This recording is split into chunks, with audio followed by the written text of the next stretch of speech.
Kalian tahu Mike Tyson nggak? Salah satu juara dunia dalam boxing atau tinju. Selama karirnya, dia menghasilkan setidaknya 300 juta dolar. Itu kalau dirupiahin sekitar 4,5 triliun ya. Tapi, si Mike Tyson ini, dia pernah menyatakan kebangkrutan dan memiliki utang kurang lebih 30 juta dolar, atau sekitar 450 miliar. Kenapa bisa begitu? Ini menjawab judul thumbnail kita hari ini. Ketika kamu tidak bisa belajar hal yang akan kita bahas hari ini, maka kamu akan miskin seumur hidup. Bayangin aja, kamu punya penghasilan 4,5 triliun, dan itu hilang semua. Kan goblok. Kamu bisa nyari uang sebanyak-banyaknya, tapi ketika kamu tidak bisa memanajemen duitmu, maka kamu akan selalu miskin.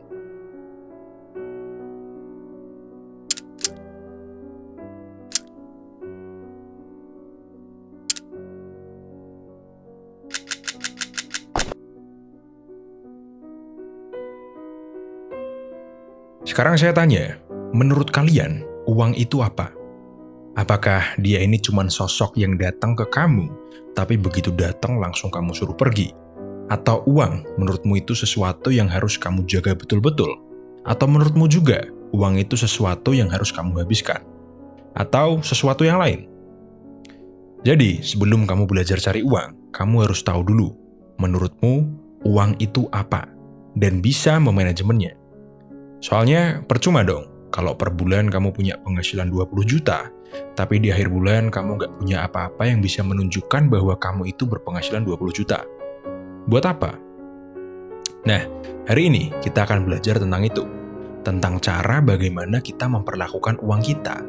Yang tentu sesuai dengan filosofi channel ini, ilmu ini tidak diajarkan di bangku sekolah maupun kuliah. Oke, sebelum mulai saya akan tanya satu hal. Menurut kalian, uang itu apa? Atau menurut kalian, uang itu mempresentasikan apa? Ketika kamu belanja di Shopee, atau ketika kamu gajian setelah kerja, terus apa arti uang dalam dua transaksi tadi? Betul, uang itu adalah media. Sebuah media pertukaran. Sebuah alat yang memfasilitasi pembelian, penjualan, dan pertukaran barang. Itu kalau di dalam buku. Kalau menurut saya, uang itu adalah nilai atau value. Contoh simpelnya, di antara banyak warung nasi Padang, ada yang harganya 10.000 sampai 75.000 per porsi. Warung yang kalian beli itu melambangkan penilaian kalian terhadap value nasi Padang. Jadi, kalau kalian milih warung yang harganya 17.000, berarti menurut kalian value nasi Padang itu di harga 17.000. 20.000 itu menurut kalian mahal, 10.000 menurut kalian murah, tapi belum tentu enak. Berarti, uang adalah nilai atau value. Lalu kenapa mengerti ini tuh penting dalam hidup kita? Karena ketika kamu bisa mengerti konsep ini, maka semua keputusan yang kamu ambil dengan uangmu itu berdasarkan penilaianmu terhadap value tadi. Oke, saya yakin sampai sini pasti banyak yang paham, kecuali mereka yang hanya hidup dari gaji ke gaji, banyak utang, atau kecanduan hal gak bermutu seperti judi online. Nanti saya bahas. Tapi sekarang saya akan tanya pertanyaan kedua. Menurut kalian, hubungan kalian dengan uang itu apa? Kebanyakan, termasuk saya sendiri, uang itu masuk ke dompet saya, lalu perlahan-lahan hilang sedikit demi sedikit. Berarti, hubungan kita dengan uang itu pemasukan dan pengeluaran. Anggaplah, uang masuk ke kamu setiap bulan 4 juta, dan kamu udah kerja selama 3 tahun. 4 kali 3 kali 12 sama dengan 144 juta. Nah, dari total penghasilanmu 144 juta ini, sekarang kamu megang uang berapa? Kalau sedikit, berarti permasalahanmu ada di konsumsimu. Di tahun 2017, 78% warga Amerika itu hidup dari gaji ke gaji, paycheck to paycheck. Saya pikir persentase itu di Indonesia kurang lebih sama. Nah, kalau kalian sama seperti itu, hidup dari gaji ke gaji, maka permasalahannya ada di konsumsimu. Yang berarti, sebelum kamu belajar nyari uang, kamu harus belajar tentang mengontrol konsumsimu atau pengeluaranmu. Biar nggak kayak Mike Tyson tadi.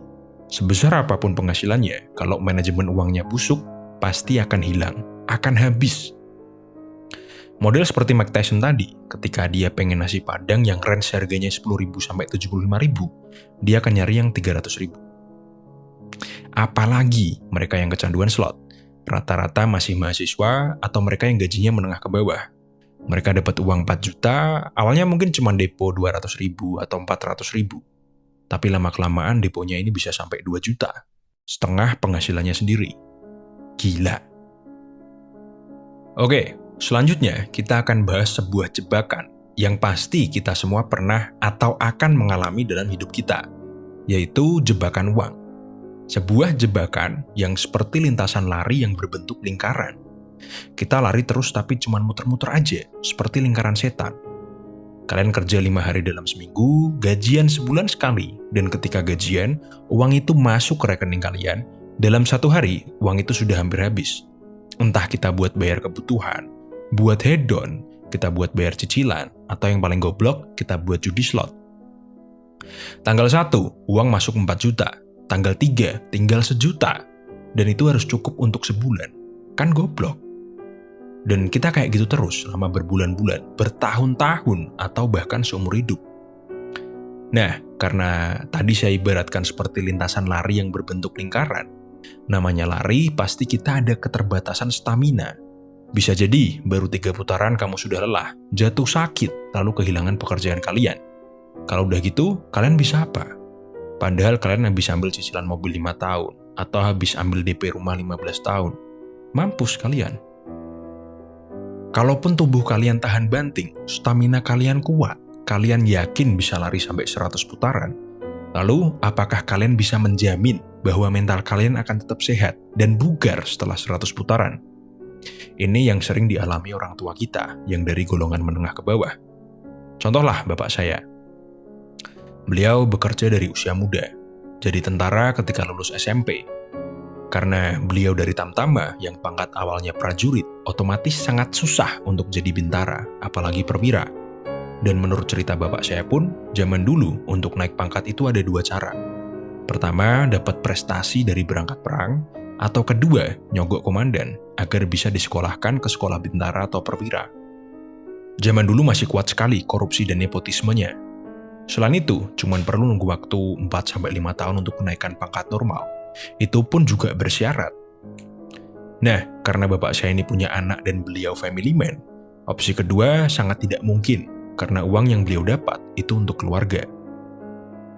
Jadi untuk naik pangkat, bapak saya sering berangkat perang. Lama-kelamaan, ini berdampak pada kestabilan psikis bapak saya. Dan ketidakstabilan ini menyebabkan saya di masa kecil sering dikebukin. Kalian yang anak tentara atau polisi pasti pernah dikebukin juga. Karena hal ini sudah struktural di kalangan aparat-aparat dengan pangkat kecil.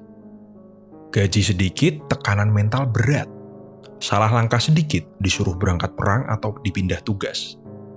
Jadi kesimpulannya, mungkin beberapa dari kalian, seperti bapak saya, fisiknya kuat, tapi lama-kelamaan pasti akan berdampak pada mental kalian. Oke, jadi kita lanjut lagi ke jebakan uang. Kalau sekarang kalian menyadari bahwa kalian masuk ke jebakan uang, maka kalian harus segera cepat keluar.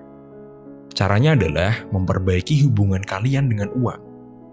Langkah pertama yang bisa kalian lakukan adalah menulis semua pengeluaran kalian, dari mulai sewa kos atau biaya tempat tinggal, biaya transportasi, biaya makan, biaya kebutuhan, biaya hiburan, dan seterusnya.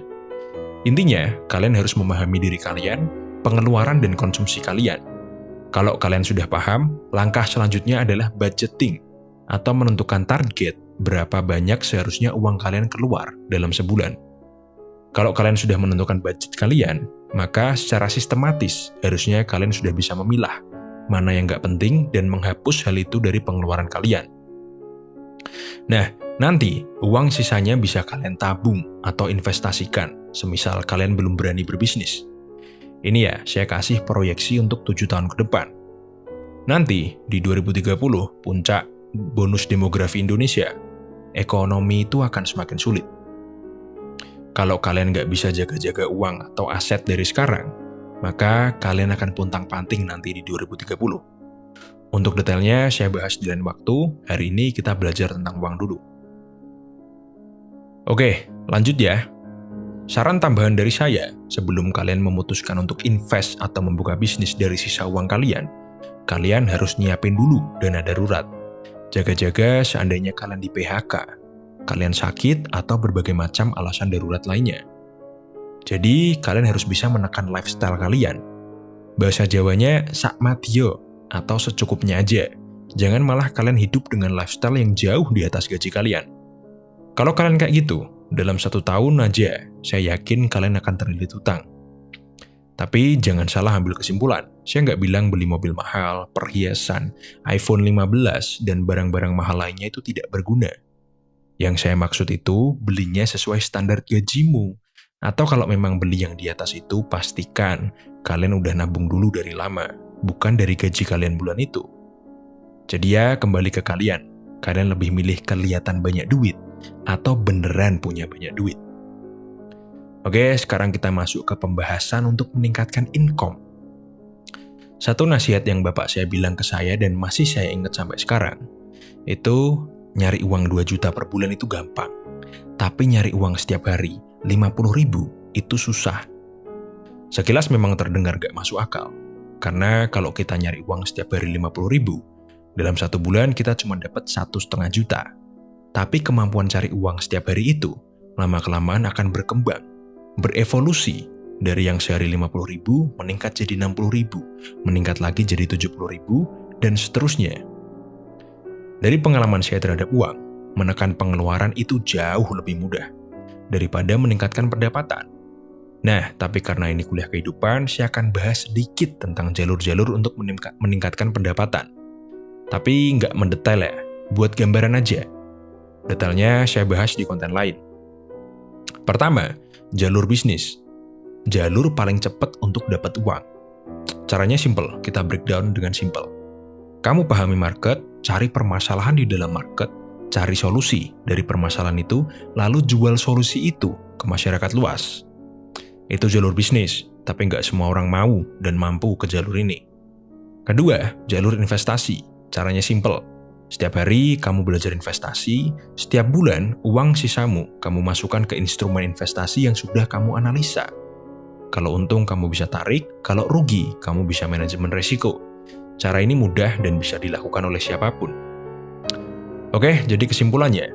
Pertama, kamu harus mengerti dirimu dan pola konsumsimu untuk menekan pengeluaranmu. Kedua, kamu harus menentukan budget atau budgeting. Ketiga, uang sisamu kamu gunakan untuk mencari jalur lain dalam menambah pemasukan. Simpelnya sih kayak gitu. Kalau prakteknya kembali lagi ke kalian.